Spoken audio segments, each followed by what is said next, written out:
మీకు గోస్టింగ్ అంటే తెలుసా? వైబ్ అంటే తెలుసా? డ్రిప్ అంటే తెలుసా? ఈ మధ్య జెన్జీ లాంగ్వేజ్ ఎక్కువైపోతుంది. టీనేజ్ స్టూడెంట్స్ అందరూ మనకి అర్థం కాని పదాలు వాడుతున్నారు. వాటిని గూగుల్ చేసుకుని మరీ రిప్లై ఇవ్వాల్సి వస్తుంది.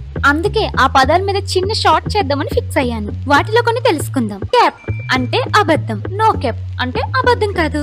గోస్టింగ్ అంటే దెయ్యం పట్టడం కాదు, సడన్ గా ఎవరినైనా నిర్లక్ష్యం చేయడం, అంటే లైక్ బ్లాక్ చేయడం లాగా అన్నమాట. వైబ్ అంటే మన మూడ్, ఫీలింగ్ అని అర్థం.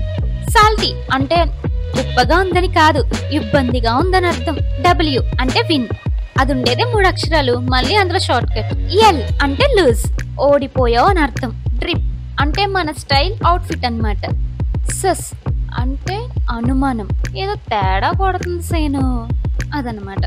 ఐవైకే అంటే if you know you know అని అర్థం అన్నమాట. ఇలాంటివి కుప్పలు కుప్పలుగా ఉన్నాయి.